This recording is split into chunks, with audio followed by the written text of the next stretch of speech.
네, 여러분 마가복음 강의 20번째 시간입니다. 오늘은 마가복음 6장 14절에서 29절까지의 말씀입니다. 오늘 설교 제목은 사람의 두려움 대 하나님의 뜻, 이렇게 정해봤습니다. 그러면 본문 내용을 함께 봉독하시겠습니다. 14절에서 29절까지. 이에 예수의 이름이 드러난지라 헤롯 왕이 듣고 이르되 이는 세례 요한이 죽은 자 가운데서 살아났도다. 그러므로 이런 능력이 그 속에서 일어나니라 하고, 어떤 이는 그가 엘리야라 하고, 또 어떤 이는 그가 선지자니 옛 선지자 중에 하나와 같다 하되, 헤롯은 듣고 이르되 내가 목벤 요한 그가 살아났다 하더라.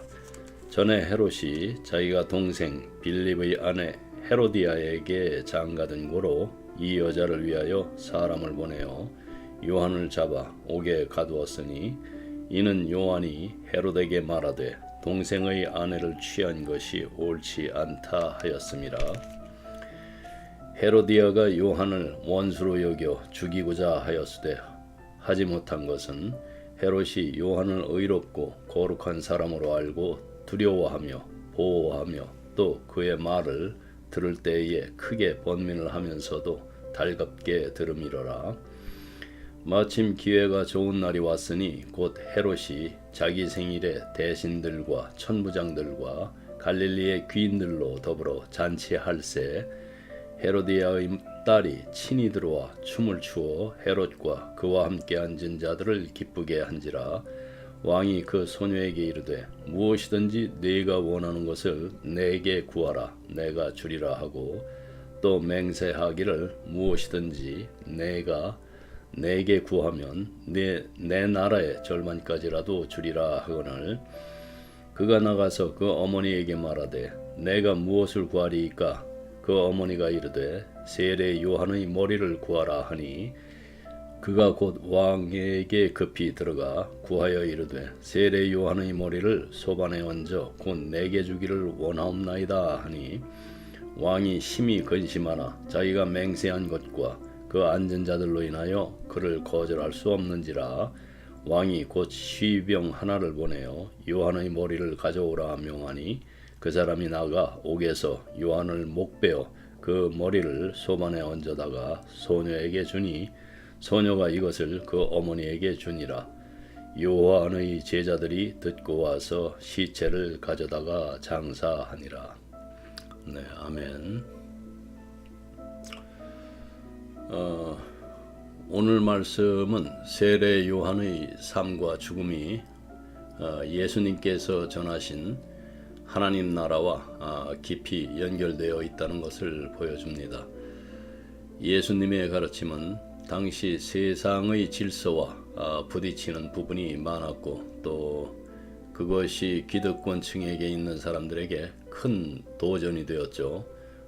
특히 그 정치적, 종교적 지도자들에게 부딪히는 돌이 되었는데요. 세례 요한도 마찬가지였습니다. 그는 회개를 외치고 또 하나님의 뜻을 담대히 전했지만은 결국 세상의 권력에 의해서 죽임을 당합니다.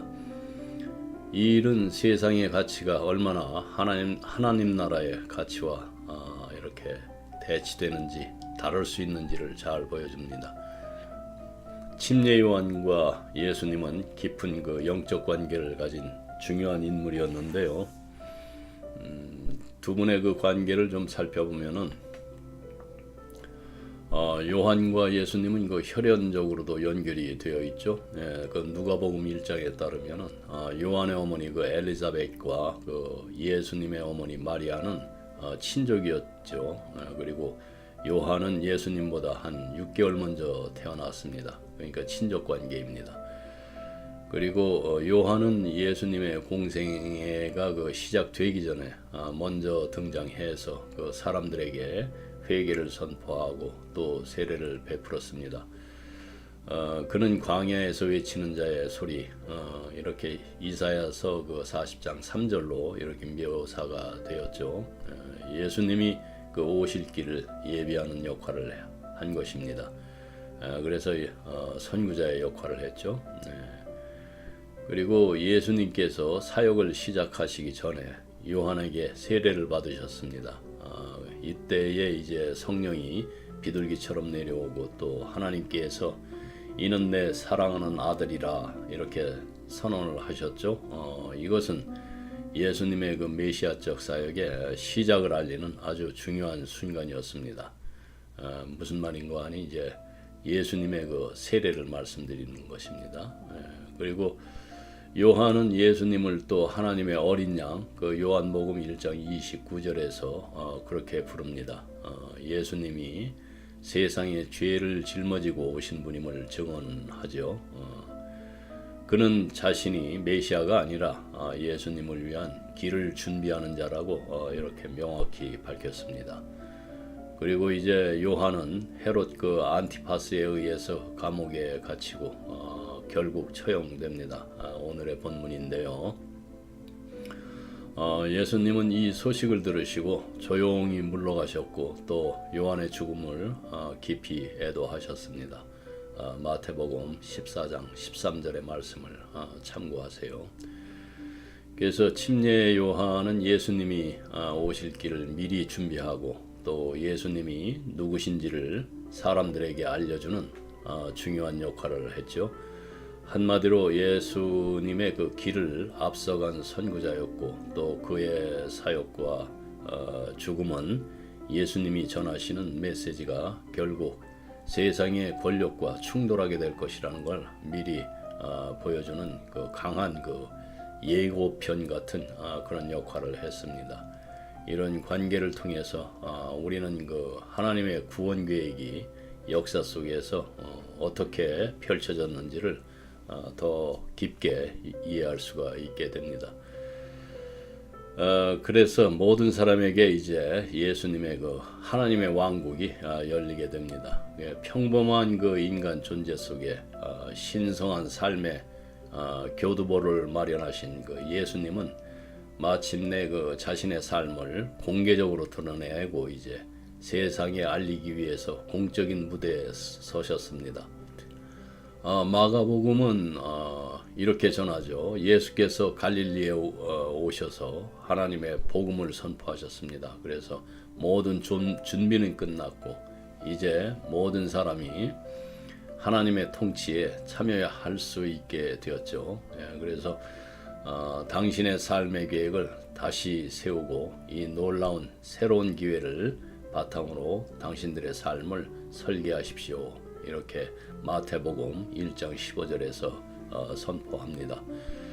그래서 마태복음에서 이제 예수님의 그 행적과 말씀에 대해서 기록할 때에 이제 반복적으로 사용된 표현은 그 잘 알려진 그 회개하라 천국이 임하였다 이 말씀입니다. 그 마태복음 4장 17절 말씀이죠. 천국이 가까웠느니라. 그래서 이것은 우리가 지금까지 삶에 어떻게 접근해 왔는지 재고해 보라는 요청입니다. 이제 우리는 예수님의 그 현존 안에서 하나님의 영원한 목적의 움직임 안에서 살아갈 수 있는 그 선택권, 즉 우리의 삶을 그분의 삶으로 가져갈 수 있는 선택권을 가지고 있기 때문이죠. 예수님과 그의 초기 제자들이 이런 말로 무엇을 의미했는지 그 듣는 사람에게서 나온 반응을 통해서 분명하게 우리가 이해할 수 있고 또 드러납니다. 그 30살 무렵에 이제 예수님은 이스라엘 그 전통 속에서 랍비 즉 교사라는 그 익숙한 역할을 맡으십니다. 그의 사촌인 그 세례자 요한은 그 당대 종교계의 그 주요한 인물이었죠. 오늘 그 본문에서처럼 당시 모든 사람들이 그를 구약 성경의 그 참된 선지자로 인정을 했는데 이것은 그 수세기 만에 처음 있는 일이었습니다. 그래서 침례 요한이 예수님을 공개적으로 지지함으로써 그는 자신의 사역을 시작할 수 있는 문을 열었습니다. 하지만 예수님은 예루살렘의 이게 대도시, 그러니까 환한 불빛이나 고향 나사렛이 아닌 그 당시 유대인 사회의 그 가장 외딴 지역인 그 팔레스타인에서 사역을 시작을 하셨습니다. 그러니까 갈릴리 호수 북쪽 끝에 위치한 그 가버나움과 베세다라는 그의 초기 활동의 이제 중심지가 되었죠. 우리가 공부한 바입니다. 그곳에서 이제 예수님은 갈릴리 전역은 물론 지금의 그 레바논 남부, 그리고 골란 고원, 그리고 시리아, 요르단 지역까지 활동을 하셨습니다. 갈릴리 지방은 당시 팔레스타인에서 상대적으로 이제 변두리 지역으로 여겨졌고, 또 특히 그 작은 어촌인 가버나움에서 많은 사역을 하셨습니다. 예수님의 사역은 이제 대도시보다는 소외되고 외딴 지역을 중심으로 이루어졌는데요. 이는 사회적 약자들과 함께 하면서 그들에게 하나님의 사랑을 전하고자 했던 그의 그 사명의 일환으로 볼 수가 있습니다. 그래서 회당이 있는 곳이라면 어디든 랍비로서의 그의 지위 덕분에 가르칠 기회가 열렸죠. 그래서 회당에서 설교하신 그 예수님의 말씀은 그의 백성의 그 사회 구조에 가능한 한 가장 광범위하게 침투하는 계기가 됩니다. 그래서 회당은 그 유대인들의 공동체에서 중요한 역할을 했기 때문인데요. 예수님의 사역은 그가 실제로 방문했던 장소들을 훨씬 넘어서 큰 영향을 미치기 시작했습니다. 그래서 마태는 우리에게 다음과 같은 이제 그림을 보여주는데요. 예수께서는 갈릴리 전역을 두루 다니시며 또 유대인 회당에서 가르치시고 또 하늘나라의 복음을 전파하셨습니다. 그리고 온갖 병과 아픔을 고치시죠. 그리고 그분의 기적에 대한 이제 소문이 갈릴리 경계를 넘어서 멀리 시리아에서도 병든 사람들이 고침을 받으러 옵니다. 그들의 병이나 고통, 또 귀신 들린 자, 또 미친 자, 중풍병자 등 어떤 병자든지 예수께서는 그들을 모두 고쳐주십니다. 예수께서 가시는 곳마다 갈릴리와 그 10개의 도시와 또 예루살렘과 온 유대와 요단강 그 건너편에서 온 많은 무리가 그분을 따랐습니다. 그래서 하나님 나라의 그 선포에 관한 내용을 누가복음 그 8장 1절에서 3절까지를 보면은 1절에서 그 후에, 그러니까 이 그 후는 뭐냐면 한 여자가 예수님께 향유를 부은 사건이 있죠. 여러분들이 기억을 하실 겁니다. 그 후에 예수께서 각 성과 마을에 두루 다니시며 하나님의 나라를 선포하시며 그 복음을 전하실세 12 지혜자가 함께하였고, 또한 악귀를 쫓아내신과 병고침을 받은 어떤 여자들 곧 7 귀신이 나간 자 막달라인이라 하는 그 마리아와 이때 당시에는 마리아가 많았습니다, 이름이. 그리고 헤롯의 그 청지기 부사의 아내 요한나와 그 수산나와 다른 여러 여자가 함께하여 자기들의 소유로 그 예수님을 섬기더라. 이렇게 지금 증언하고 있습니다. 누가복음에서. 예수님께서 그 지역의 도시와 그 마을들을 체계적으로 도우시면서 하나님의 통치와 곧 그 나라를 선포하고 보여주셨음을 시사합니다. 그분의 그 사역팀에는 물론 이제 12 사도뿐만이 아니고 그분이 고쳐주신 여러 여인들도 포함이 됩니다. 그들은 그분과 이제 예수님과 동행한 다른 사람들과 함께 그 사비를 들여서 복음 전파 활동을 지원했는데요. 그분의 명성은 수천 명의 군중을 이제 거느릴 정도로 커졌습니다. 그래서 사람들은 예수님에게 다가가기 위해서 서로 짓밟고, 그 누가복음 12장 1절에 보면 또 집 지붕을 뜯어내죠. 마가복음 2장 4절 말씀. 그렇지만은 그들은 단순히 예수님의 행동을 통해서 인간의 필요를 채우시는 하나님의 놀라운 능력에 반응했을 뿐입니다. 예수님은 하나님 나라의 그 기쁜 소식을 전하는 분이셨고 지금도 여전히 그렇습니다. 그래서 이제 얼마 후에 공생의 그 사역의 중반쯤에 이르러서 예수님은 그 사촌인 이제 침례자 요한이 하나님 말씀의 그 횃불을 자신에게 전해주면서 일어난 놀라운 사건들과 그 변화를 이렇게 되돌아 보십니다. 예수께서 말씀하셨듯이 침례 요한은 지금까지 살았던 어떤 인간 못지않게 위대한 존재였습니다. 그러나 그는 여전히 하나님의 역사 또 통치 또는 그 통치의 행위가 주로 유대교 의식과 그 제도의 공식 관행을 통해서 이루어지는 그 어떻게 한정된 제한된 틀 안에서 기능을 했는데요. 당시에는 그 율법과 선지자라는 표현이 사용이 되었습니다.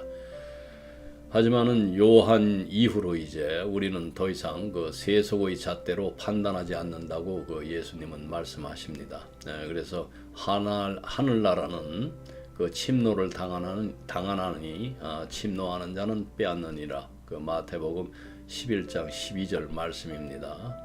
이 말씀은 예수님 안에 그 현존하시는 하나님의 통치는 이전에는 불가능했던 방식으로 접근합니다. 그 예수님에 대한 개인적인 필요와 또 확신은 누구든 하나님의 영역에 무심코 들어갈 수 있게 합니다. 그리고 일단 그곳에 들어가게 되면은 그들은 놀라운 새로운 지위를 얻게 됩니다.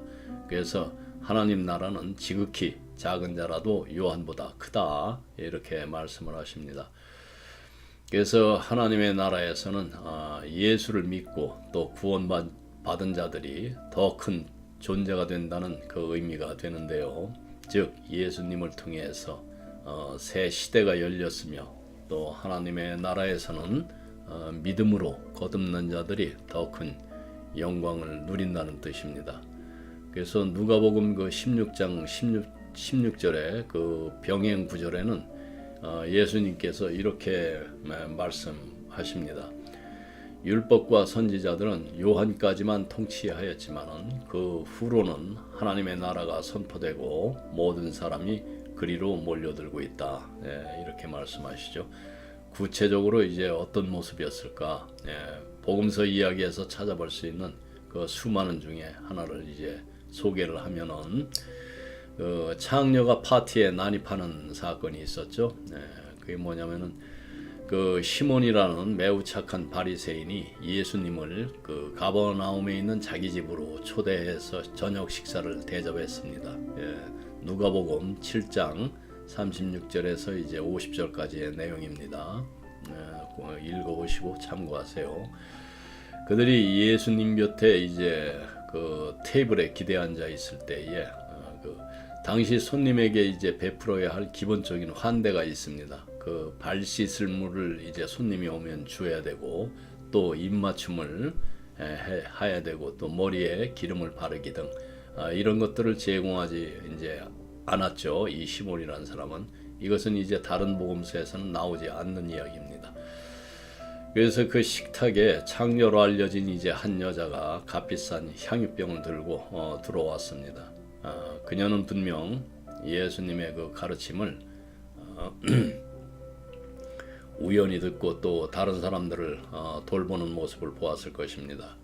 그녀는 자신도 예수님과 그분이 말씀하신 그 하나님 아버지께 사랑받고 있다는 그 믿음에 이제 감동을 했습니다.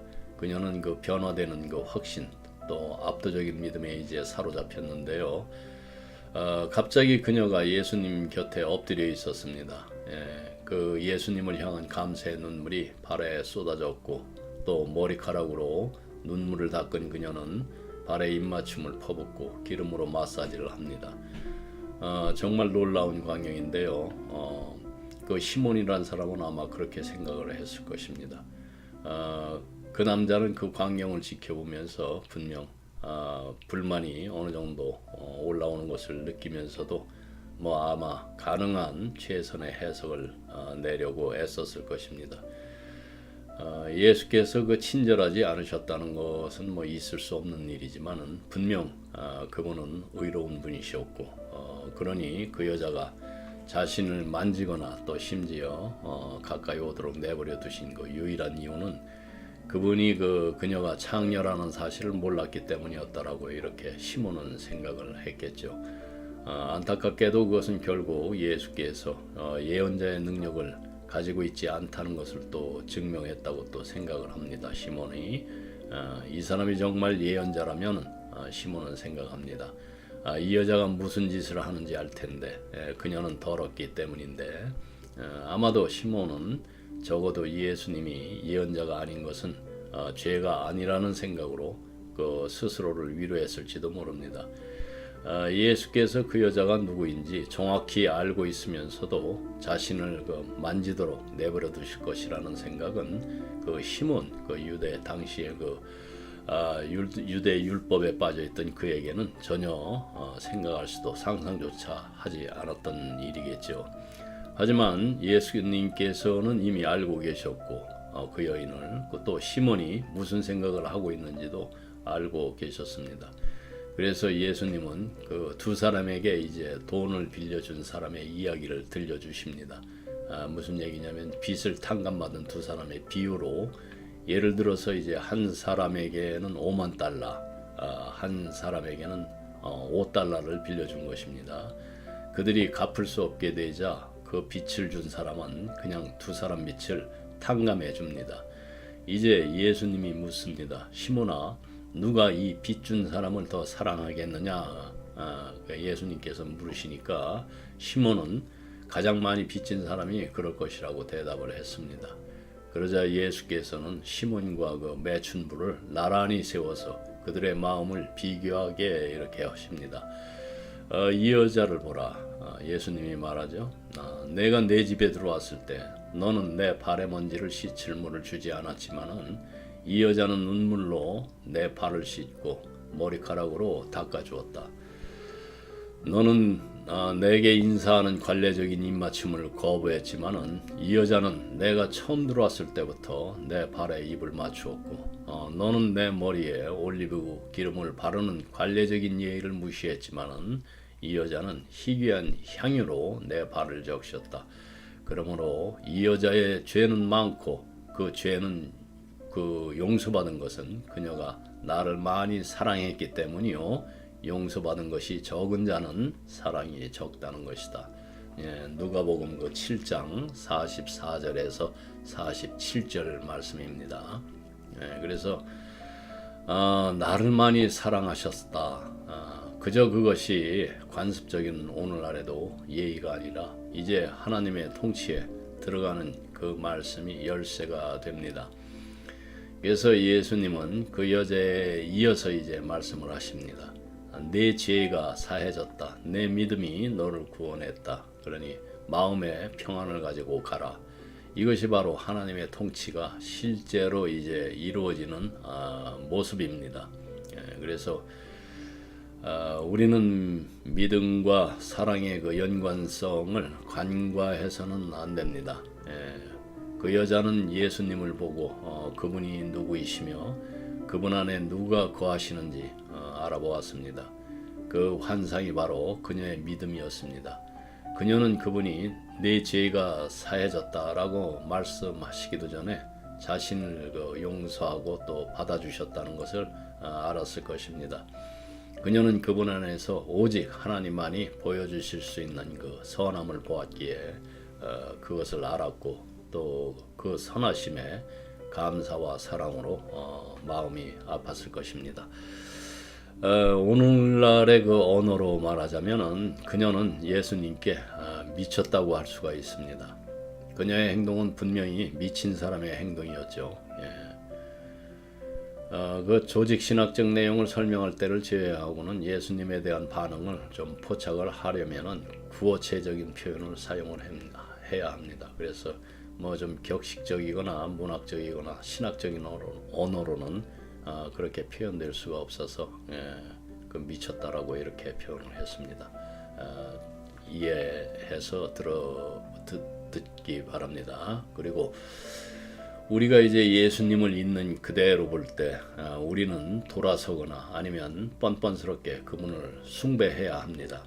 둘 중에 하나죠. 그래서 기독교 신앙의 힘을 진정으로 이해하려면 이 두 가지 태도를, 이 점을 명심해야 합니다. 그래서 친절한 시몬과는 달리 이 여인은 돌아서지 않았습니다. 오늘 그 하나님의 나라의 구체적인 윤곽을 말씀을 좀 드렸는데요. 여러분들의 기억에 이렇게 말씀 마음에 새기기 바랍니다. 지금까지는 이제 서론을 말씀드렸고 이제 본문을 좀 보겠습니다. 그래서 그 헤롯이 그의 선구자를 거부하죠. 6장 14절에서 29절. 마가는 제자들이 예수님께 그 선교 여행에 대해서 보고한 내용을 기록하기 전에 세례 요한, 이 침례 요한의 처형을 기록을 합니다. 그래서 침례 요한의 운명을 알게 되면서 이제 독자들은 예루살렘에서 예수님의 그 처형과 적대적인 세상에서 그분의 그 종됨으로서 겪게 될 결과를 우리가 예상하게 됩니다. 즉 하나님 나라가 열리는 것이죠.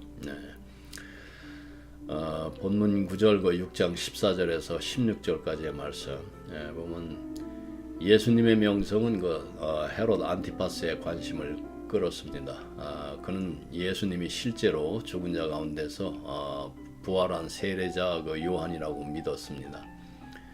그래서 이스라엘의 다른 사람들은 예수님이 선지자 중 한 명인 엘리야라고 생각했고 또 헤롯은 자신이 크게 존경하던 무고한 사람을 목을 베었기 때문에 죄책감에 시달리고 있었습니다. 17절에서 18절 말씀 헤롯 안티파스는 동생 빌립의 아내 헤로디아 때문에 요한을 죽였다는 죄책감에 이제 사로잡혔는데요. 안티파스는 헤로디아가 자신의 이복 형제 헤롯 빌립과 결혼한 여자, 그러니까 그 아내임에도 불구하고 그녀를 꼬드겨서 자신과 결혼하게 했습니다. 회개를 전파하던 침례 요한은 이제 안티파스에게 형제의 아내를 취하는 것은 옳지 않다. 그것이 이제 레위기 20장 21절의 율법입니다. 참고하세요. 그래서 옳지 않다고 이제 선포를 했습니다. 그 결과에 이제 안티파스는 요한을 이제 투옥을 했죠. 그래서 19절에서 20절 헤로디아는 이제 요한의 날카로운 설교 때문에 그를 원망하고 또 그 불완전한 시제는 그녀가 침례 요한에게 품고 있던 지속적인 원한을 강조하는 용법입니다. 그래서 그 결과 그녀는 그를 죽이고 싶어 했지만은 그렇게 할 수 없었죠. 안티파스는 또 침례 요한을 두려워했었고 또 그가 정의롭고 거룩한 사람이라고 이렇게 믿었기 때문에 그를 또 보호했습니다. 그의 양심을 더욱 괴롭힌 것은 이제 그가 매우 존경하고 즐거워하던 그 사람을 죽였다는 사실이죠. 21절에서 23절 요한을 죽이려는 헤로디아의 음모가 이제 결실을 맺고 있습니다. 이 음모는 예수님을 죽일 적절한 날을 기다리고 있던 헤롯 땅의 음모 3장 6절의 말씀이죠. 마가복음 그거와 유사합니다. 따라서 이 이야기는 배척이라는 전반적인 주제와 부합합니다. 그래서 영향력 있는 지도자들이 참석한 헤롯의 생일 잔치는 그가 경계를 늦추게 된 계기가 됩니다. 헤로디아의 딸이 직접 들어와서 춤을 추면서 이제 헤롯과 그의 귀빈들을 즐겁게 했습니다. 딸이 소녀라고 불리는 것은 아마도 10대였음을 암시합니다. 그래서 헤롯은 아마도 술에 취했을 것이고 그는 손님들 앞에서 허세를 부리고 있었음이 분명합니다. 또한 그는 이제 헤로디아의 딸에게 자신의 왕국의 절반까지 주겠다고 또 제안을 합니다. 24절에서 25절 헤로디아는 주저없이 세례자 요한의 머리를 쟁반에 담아달라고 요청을 합니다. 그녀의 딸은 재빨리 그 요청을 일행에게 전하면서 즉시 강조를 하죠. 그의 머리를 원한다고 덧붙입니다. 26절에서 28절. 그래서 안티파스는 요한의 죽음에 대해서 이제 매우 슬퍼하면서 죄책감을 가중시킵니다. 이 단어는 그 요한복음 1장에서 단 한 번 사용되었습니다. 예수님의 슬픔을 이제 묘사하고 있는 부분인데요. 하지만은 그가 맹세했기 때문에 안티파스는 이 영향력 있는 남자 손님들 앞에서 그는 그녀를 거절하고 싶지 않았겠죠.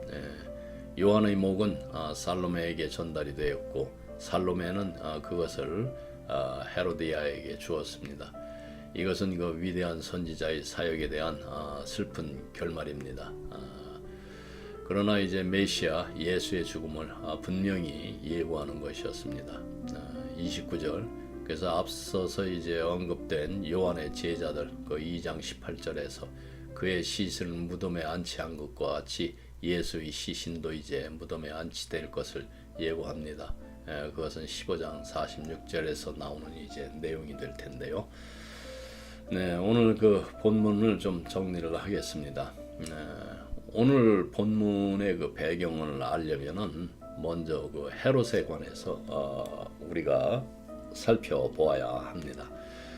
일전에 그 헤롯에 대해서 그 짤막하게 설명은 드렸지만 다시 한번 말씀드리면은 그 배경이 이렇습니다. 헤롯의 족보는 아마 역사상 가장 어처구니 없는 족보 중에 하나일 것입니다. 이런 소위 말하면 개판이 없습니다. 여기에 나오는 헤롯은 헤롯 안티파스로서 이제 헤롯 대왕의 아들이죠. 그 헤롯 대왕은 그 별을 보고 이제 찾아온 동방박사들이 예루살렘에 왔을 때 그들에게 그 유대인의 왕으로 태어난 아기에 대해서 자세히 알아보고 찾거든 내게 고하여 나도 가서 그에게 경배하게 하라고 이제 말한 후에 베들레헴과 그 모든 지경 안에 있는 2살 이하의 모든 아기들을 죽이도록 명한 자입니다. 그 편집증 환자였던 그 헤롯은 항상 누군가가 자기를 죽이고 왕위를 뺏을까 봐서 두려워했습니다. 그가 그렇게까지 편집광이 된 것은 아마도 그 키가 굉장히 작았어요. 헤롯 대왕이 150cm도 채 안 되는 것으로 이렇게 알려져 있습니다. 아주 작은 키 때문이었은 그 열등감이 때문이었을 것인데요.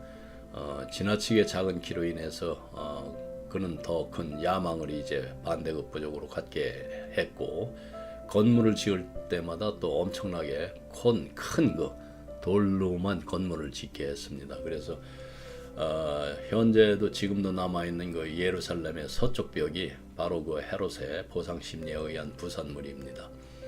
이 벽은 그 신전이 있는 산을 그 둘러싼 거대한 옹벽이었는데요. 사해 그 서쪽 해안에 위치한 마사다라고 불리는 큰 건축 기념 그 돌도 헤롯 대왕 때 지어진 것입니다. 그는 첫 아내인 도리스와 그 아들을 버리고 마리암네라는 여자와 이제 재혼을 해서 2 아들을 두었습니다. 이 중 한 아들이 결혼해 낳은 딸, 즉 헤롯 대왕의 손녀가 바로 헤로디아였습니다. 그래서 지나칠 정도로 그 편집광이었던 그 헤롯은 자기 3 아내와 2 아들이 자기를 대적한다고 생각해서 모두 사형시켜 버렸습니다. 그 후 마리암네를 너무나 그리워한 나머지 마리암네를 그 기념하는 탑을 여러 곳에 세웠습니다. 그래서 헤롯의 아들이 되는 것보다도 헤롯의 돼지가 되는 편이 낫다는 속담이 생길 정도인데요. 이 일 후로 이제 헤롯의 그 편집 증세가 좀 나아지는 것 같았다가 그는 또 마리암네라는 그 이름을 가진 다른 여자와 이제 또 결혼을 해서 빌립을 낳게 됩니다. 근데 이 여인은 또 에돔 여자예요. 그래서 헤롯 빌립은 로마로 가서 이제 상인이 됩니다. 그 헤롯 빌립은 자기의 조카가 되는 헤로디아와 이제 결혼하는데 앞에서 보았듯이 그 헤로디아는 살해된 자기의 배다른 형제의 딸이었습니다. 그러므로 이제 헤로디아는 빌립의 조카이자 아내가 되었죠. 그래서 헤롯 대왕은 또다시 사마리아인 그 말타스와 이제 결혼해서 아들을 또 낳았는데요. 그 아들 중 하나가 바로 헤롯 안티파스로서 이 이야기의 주인공입니다. 네. 그래서 이 유대인들은 또 사마리아인들을 엄청 또 싫어하죠. 개처럼 여기죠. 예, 그러니 헤롯 안티파스의 그 어머니가 이제 사마리아인이라는 이유 때문에 더더욱이니 유대인들이 아주 싫어했습니다. 그래서 헤롯 안티파스는 아버지 또 헤롯 왕이 또 통치하던 갈릴리 지방 그 북쪽을 다스렸죠. 예, 그는 로마로 가서 자기의 그 배다른 형제인 헤롯 빌립을 방문을 했는데 그때 그 빌립과 그 헤로디아 사이에 있는 그 살로메라는 딸이 있었습니다. 예, 그래서 빌립의 그 아내이자 자기 조카인 헤로디아와 그 사랑에 빠진 그 헤롯 안티파스는 이제 헤로디아를 유혹을 해서 빌립을 떠나서 자기와 함께 갈릴리에서 살게 합니다. 세례 요한은 그 불의를 묵과하는 사람이 아니었습니다. 그는 헤롯 안티파스의 그 부도덕하고 불법적인 결혼을 강하게 비판하면서 목소리를 높였습니다. 특히 헤롯이 그 자신의 동생의 아내였던 헤로디아를 취한 것은 옳지 않다고 지적을 합니다.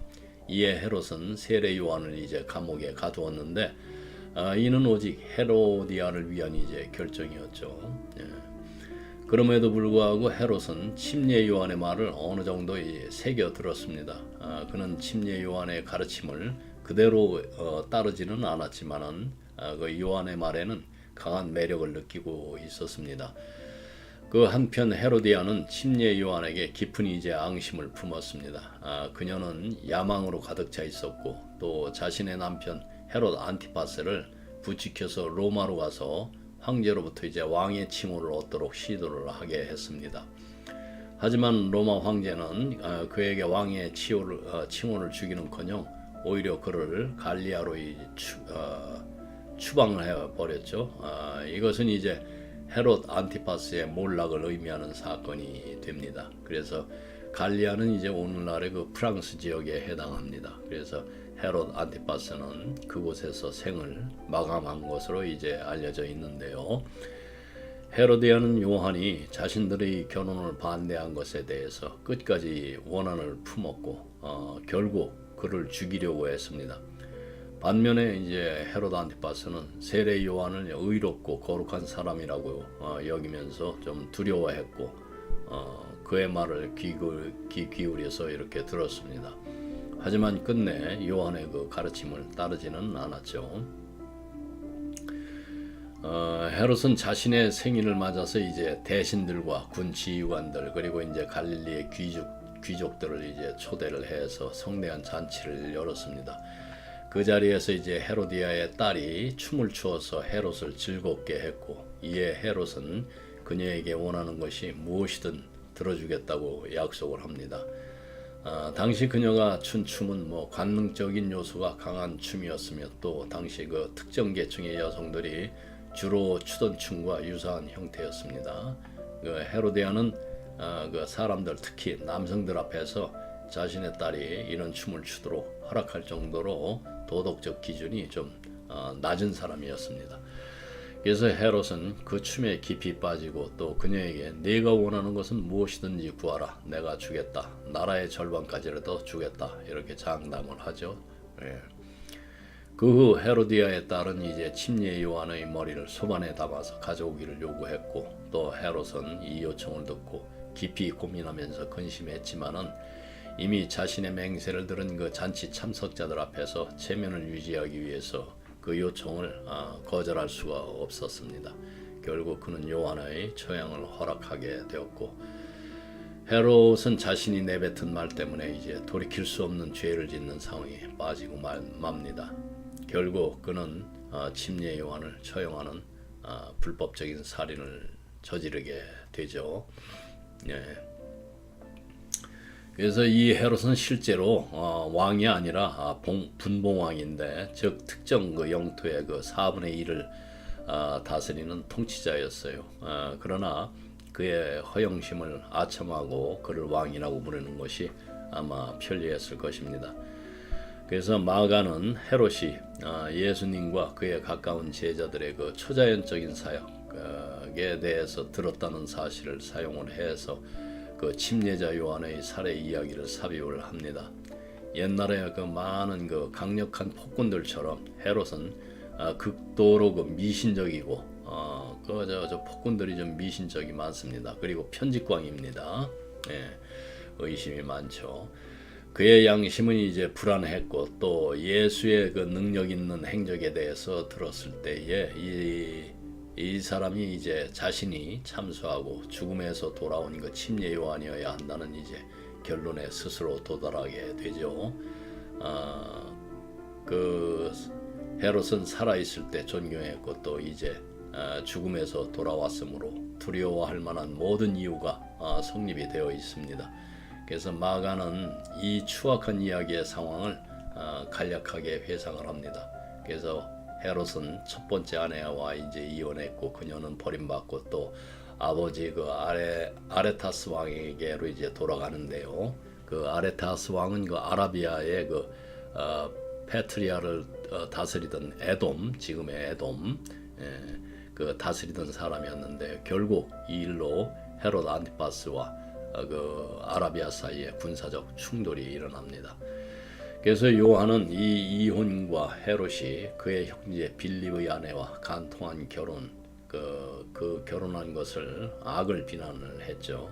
그래서 헤롯은 그 첫 번째 아내 그러니까 나바테아 왕과 아레타스의 딸과 이혼하고 또 자신의 형제 빌립의 아내였던 헤로디아와 결혼했고 이러한 형태는 유대 사회에서 아주 부도덕한 것으로 또 여겨졌고 또 세례 요한은 공개적으로 이를 비판했고 그는 많은 사람들이 진실을 담대하게 말한 것 때문에 그 전과 후에 겪었던 것처럼 그렇게 고통과 함께 죽임을 참 당했습니다.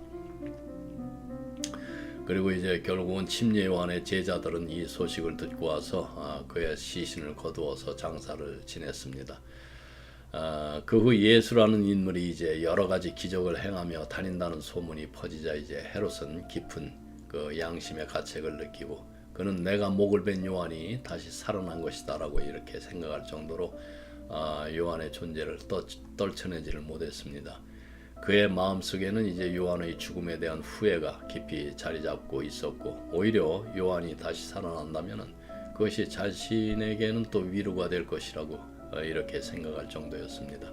결국 헤롯은 자신이 저지른 일이 잘못이었음을 깨닫게 됐고 이것은 역사적으로 권력자들이 진리를 외친 사람들을 억압했던 사례 중 하나로 이렇게 볼 수가 있겠습니다. 이 사건은 권력과 도덕성 그리고 신앙 사이의 갈등을 보여주면서 예수님의 사역이 기존 권력 구조와 충돌하게 될 것임을 암시하는 그러한 중요한 사건이었습니다. 네, 오늘은 여기까지 하도록 하겠습니다. 네, 기도하겠습니다.